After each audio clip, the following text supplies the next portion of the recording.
So gospel of பர்னபாஸ்ன்றது ரொம்ப முக்கியமான ஒரு விஷயங்க. நெறைய உண்மைகளை சொல்லும். பைபிளுடைய விஷயங்கள்ல. ஆ ஈசா நபி வந்து சிலுவையில அறையப்படல. இன்னும் நெறைய விஷயங்கள் அது சொல்லும்.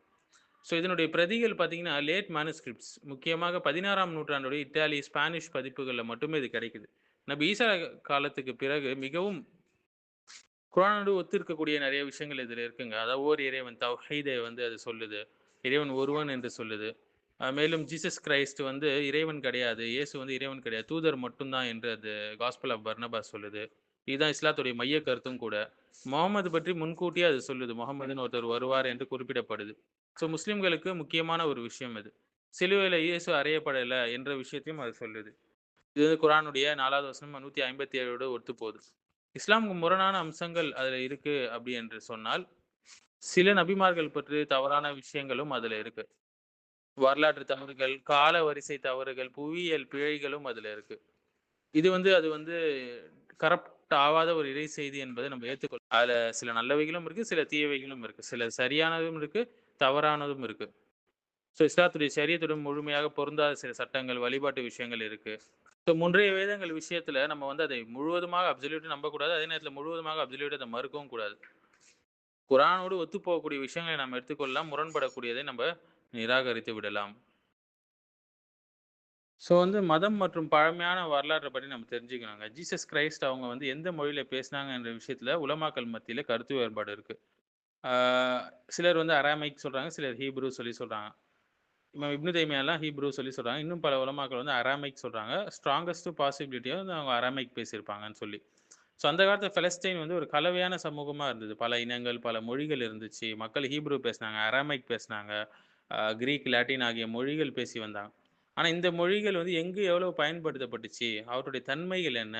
ஒன்றோடொன்று எப்படி பாதிப்பை அது இன்ஃப்ளூயன்ஸ் பண்ணுச்சு என்பதில அறிஞர்கள் மத்தியில கருத்து வேறுபாடு இருக்கு.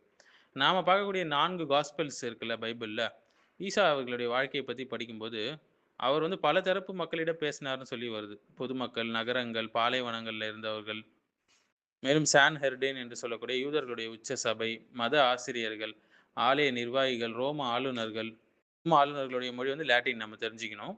ஸோ காஸ்பெல்ல வரக்கூடிய சில அராமிக் சொற்கள் நீங்க பார்க்கலாம். எலோய், எலோய், லமா சபஸ்தனி என்று. அதாவது என்னுடைய இறைவா ஏன் என்னை விட்டுவிட்டாய் என்று மத்தேயு சுவிசேஷத்துல 46வது வசனத்துல வருது. தலிதா கூம் அதாவது சிறுமியே எழுந்திரு என்று சொன்ன விஷயங்கள். இதுல மார்க்ல வருது. 5வது அத்தியாயம் 41வது வசனம். அடுத்து ரப்போனி என்ற வார்த்தை, ஆசிரியரே என்றது. ஜான்ல வந்து 16வது வசனத்துல வருது. ஸோ இதனால அவங்க வந்து மக்களுடைய மொழியிலேயே பேசினாங்க என்று தெரிகிறது. ஆனால் இதனால் வந்து அறிஞர்களுக்கு மொழி குறித்து பெரிய வேறுபாடு உள்ளது. நம்ம இப்னுல் கையும், இப்னு தைமியாலாம் அவங்க ஹீப்ரு பேசினாங்கன்னு சொல்றாங்க. பெரும்பாலும் அராமிக் பேசினாங்கன்னு சொல்லி மற்ற உலமாக்கள் சொல்றாங்க. சிலர் வந்து அவங்களுக்கு ஹீப்ரு, கிரீக், லாட்டின் தெரிந்திருக்கலாம் என்று சொல்றாங்க. முஸ்லிம்கள் அனைவரும் அல் குர்ஆன்ல என்ன சொல்லப்பட்டிருக்கோ அத முழுமையா நம்பணுங்க. அதை மறுப்பவன் காஃபிர். அல்லாஹ் சொல்றான், ஈசாவுக்கு வந்து நம்ம இஞ்சில குடுத்தோம். அதுல ஹுதா வ நூர் இருக்குன்னு சொல்லி சொல்றான். இது முந்தைய தௌராத்தை உறுதிப்படுத்துதுன்னு சொல்லி சொல்றான்.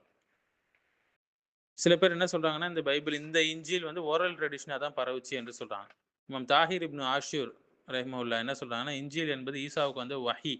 அதை அவருடைய சோழர்கள் சேகரித்தாங்கன்னு சொல்லி சொல்றாங்க. அஹ்மத் தீதாத் போன்றவங்கலாம், ஈசா வந்து ஒரு வரியும் அவர் எழுதல. மாறாக யாருக்கும் எழுதவும் சொல்லல என்று அவங்க சொல்றாங்க. ஏன் கிறிஸ்தவர்கள் கூட ஈசா அவர்கள் அந்த காலகட்டத்தில அவங்களோட சீடர்கள் வாழ்ந்த காலத்தில ஒரு புத்தகம் கூட எழுதலன்னு சொல்லி தான் அவங்களே நம்புறாங்க. ஸோ ஈசா அலைஹிஸ்ஸலாம் உயர்த்தப்பட்ட பிறகு எழுதப்பட்டது தான் இந்த காஸ்பெல்ஸ் என்பது இப்ப நம்ம பார்க்கிறது. ஈசாவுடைய சில சொற்கள், செயல்கள் அதுல இருக்கும்.